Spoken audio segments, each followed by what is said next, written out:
Welcome to Writer's Life, an ongoing conversation with writers, authors, and folks in the publishing industry. I'm your host, Marvel Harrison, Publishing Director, Mimbres Press of Western New Mexico University.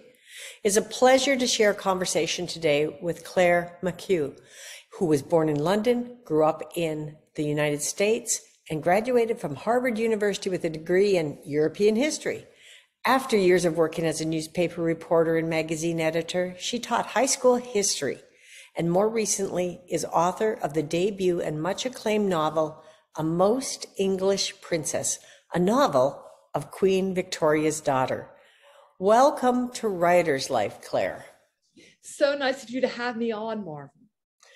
Well, you have had an intriguing career. First of all, thank you so much for being an educator for the years you did that. I think we don't acknowledge and appreciate and respect the profession of teaching.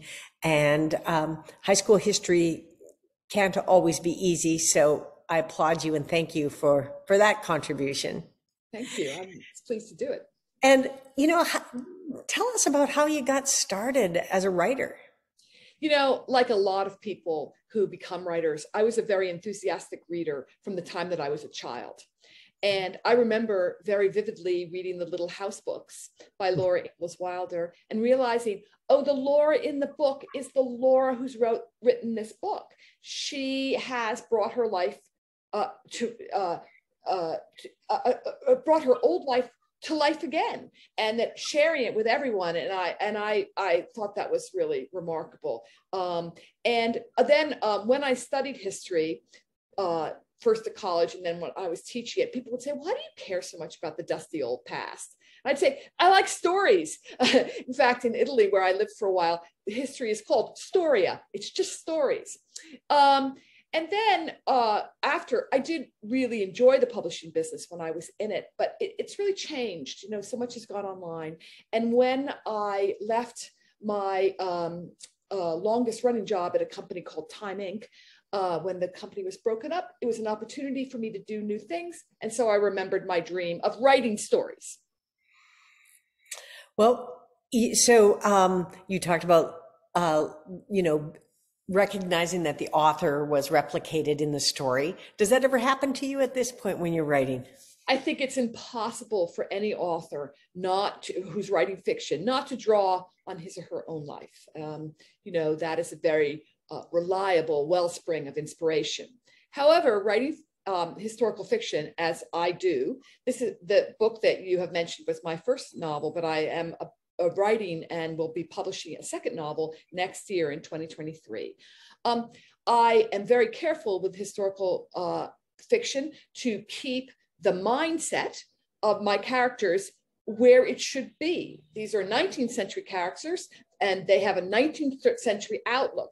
So you certainly can draw on your own feelings and what you imagine the characters would feel in these situations, but you have to be very careful to remember that they live in a different world than we do. Vicky, who is the star of my first novel, she's the daughter of Queen Victoria, and she married the Crown Prince of Prussia. She was the mother of the Kaiser. She had a very difficult life in many ways, and she was a very spirited person. She's much more stubborn than I am.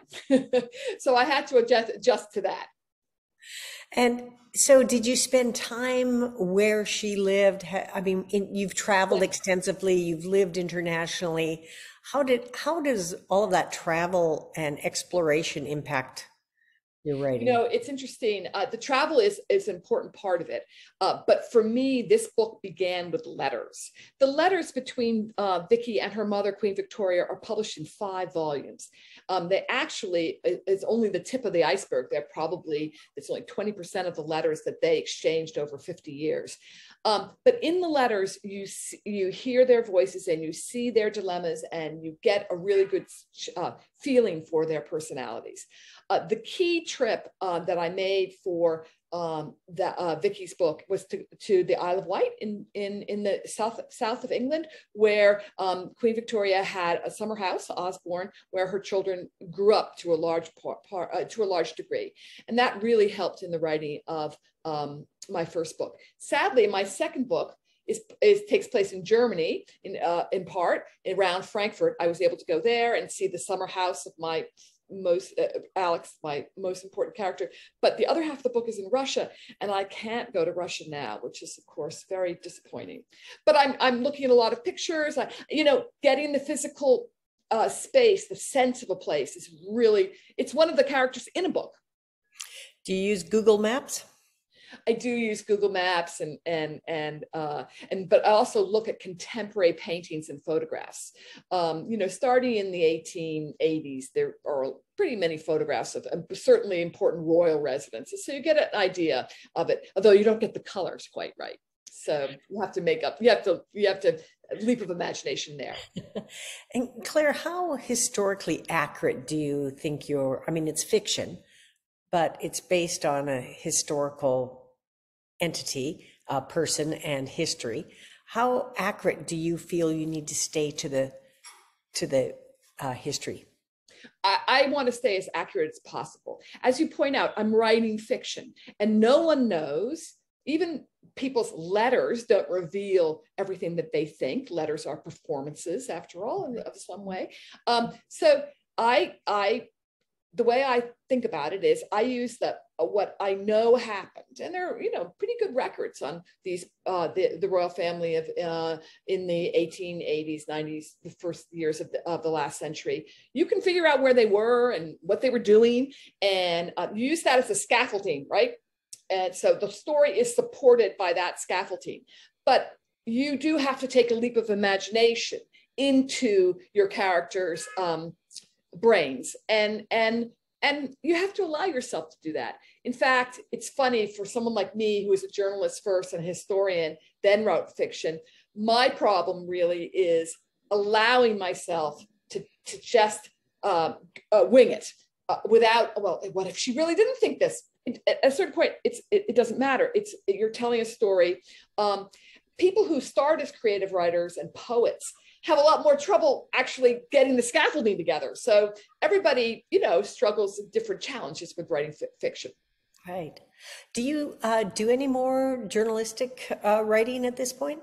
I do, actually. The thing that I do the most is I write book reviews, mostly for the Washington Post. And it gives me an excuse to have a reason to buy more books. But I do like writing book reviews, and I do work sometimes. I consult on new publications or existing magazines and newspapers who might want expertise from someone like me who's had a lot of experience. But more and more of my days, I commit to fiction. You have to live in your story to really make it good. You can't be too distracted. So it sounds like you really kind of immerse yourself in that character then, in your lead. Oh, yes, I do. And I am constantly trying to scrounge out more contemporary accounts of what the lead character, and in my new novel, it's two sisters, actually, Ella and Alex of Hesse. But I'm always looking for more clues to what they were like, and how they spoke and what they wore. Claire, how do you keep yourself focused in this very busy, hectic world that all of us can get very caught up in? How do you keep focused on writing? It's really, really, really important to have a routine. And you can't do anything as really difficult as writing good fiction or writing good nonfiction without getting into the habit of slotting it into your day in a way that is going to be fruitful. So like most people, I write best in the morning. So in fact, I roll out of bed. I do allow myself to go get coffee, but I don't do any housework. I do not make the bed. I do not put things onto the laundry. I don't think about dinner. I go and sit in front of the computer, hopefully in a room where I can shut the door and no one's around. And really the hours from about 7 a.m. to 11 a.m. are the most fruitful. And then 11 a.m. to about 2, then I'm faffing around with it and I'm doing some research. And at 2 o'clock, I'm giving up. And I think, okay, I did it. I've done my habit for that. I put my time in. And it's important to close the door then and think, okay, I'm going to worry about all this tomorrow. And then you can do the laundry, go grocery shopping, call friends. So by making it a ritual in which I give myself the time and I enforce that, I build one day on another. You know, you're on a streak and you want to keep it going. So, but no one can do good work without a kind of habit like that. And so you have a real routine. You keep up with your daily life, obviously. Then how do you fit in when you feel like, you know, I really need to go to this place? How does the travel piece fit in for you?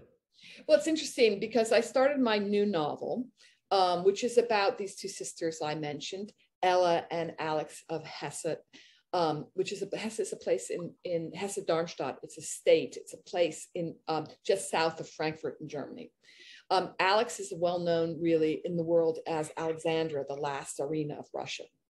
But I'm telling the story of these girls' girlhood and courtships because Ella, the older sister, married a Russian first, a Grand Duke, and it was because of her that Alexandra ever went to Russia.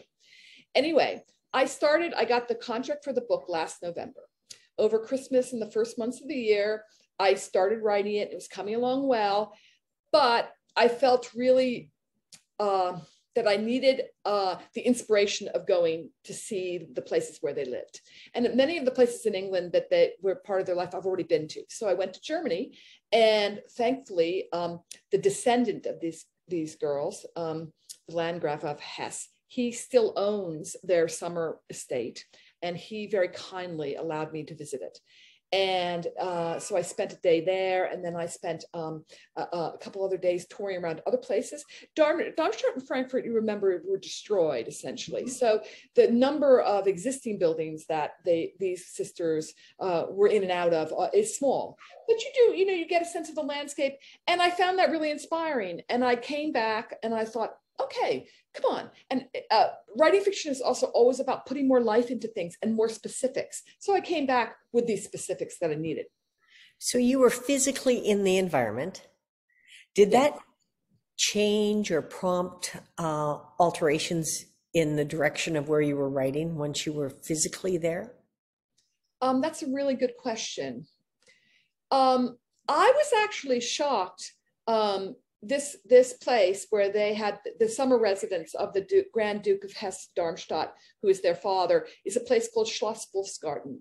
And it's near a village, now a town, right? A suburb, essentially, of Frankfurt.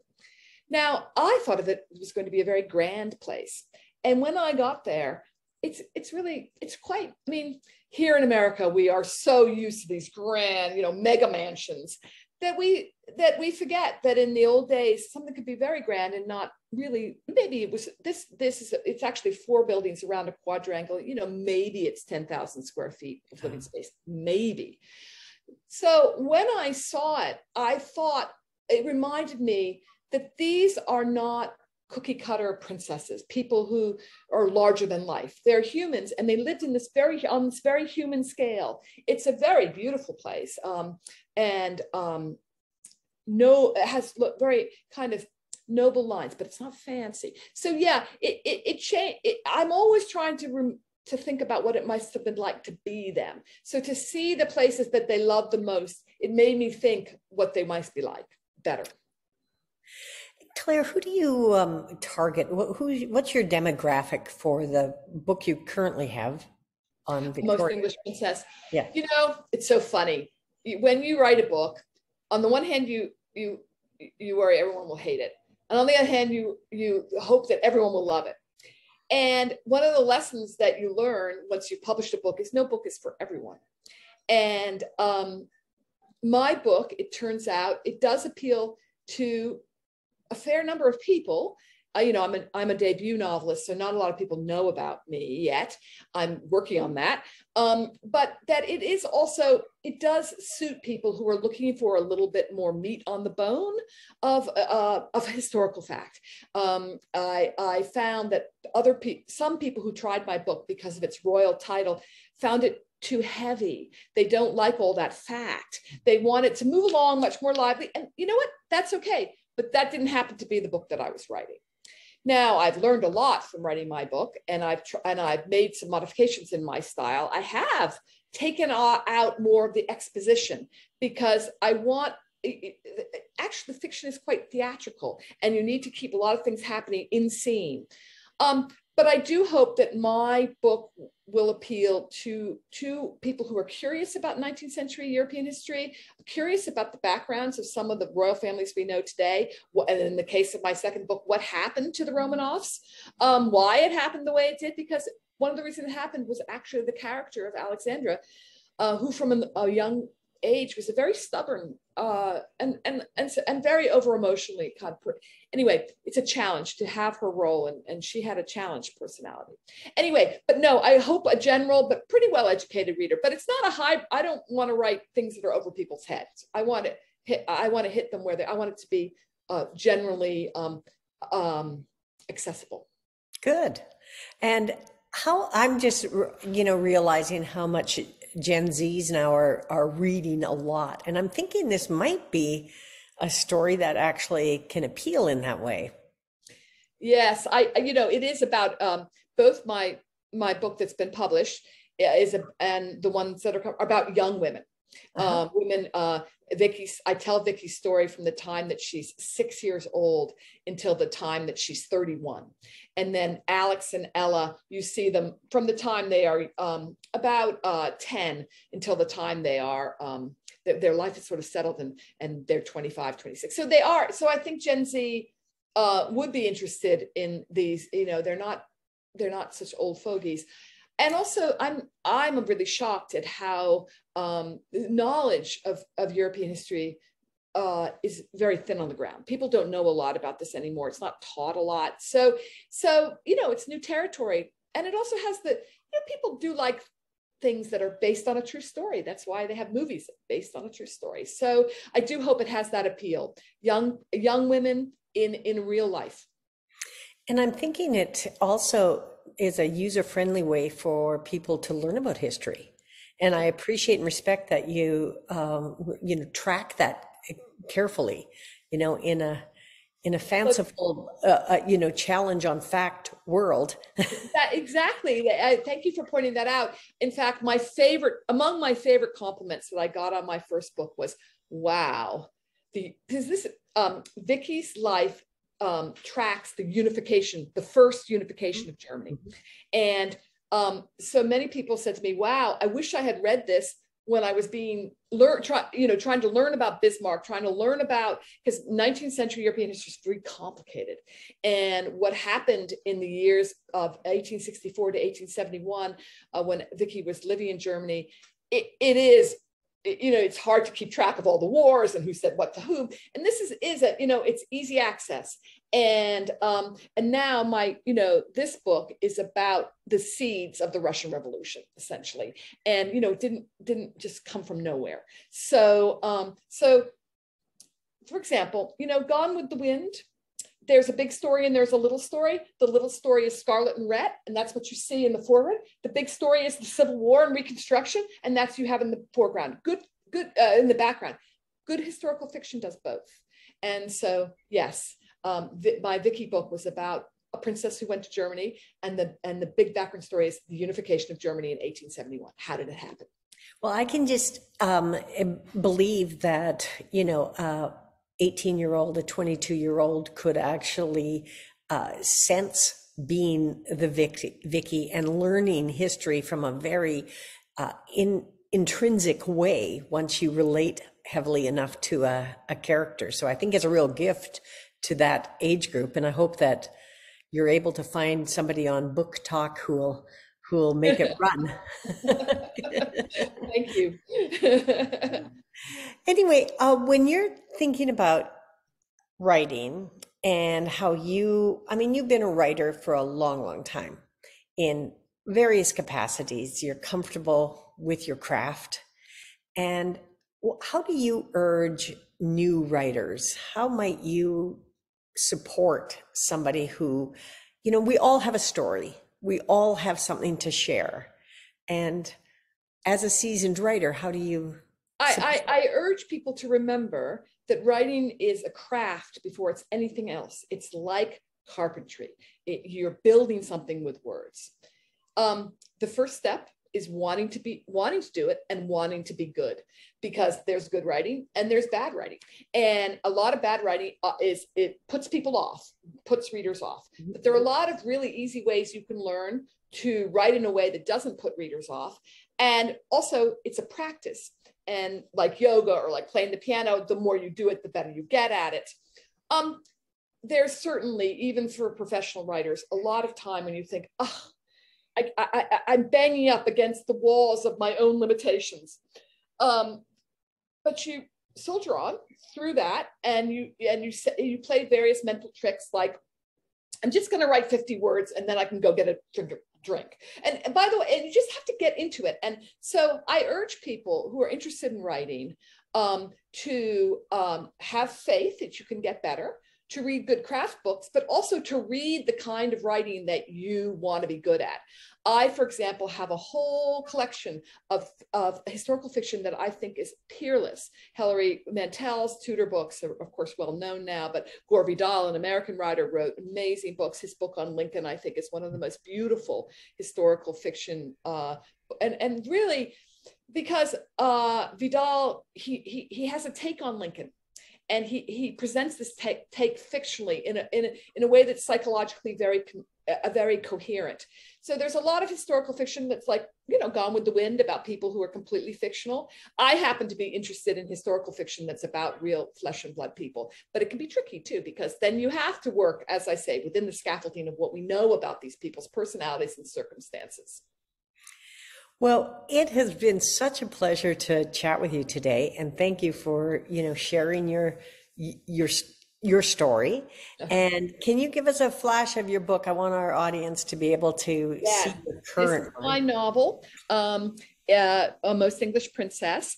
This is a common kind of cover for historical fiction because it allows women to picture themselves as the character. This is not Vicky, but Vicky had dresses like this, but this is a real place. And this is the palace in Potsdam where she lived with her husband. Potsdam is outside of Berlin. She lived in this vast 1,700 room, the new palace in Potsdam. So I hope people will be tempted to go get it. Yeah. Well, one of the things that I liked about that cover so much was without having a direct face shot, it allows me to feel like I can be in that dress, that I can walk that walk through that building.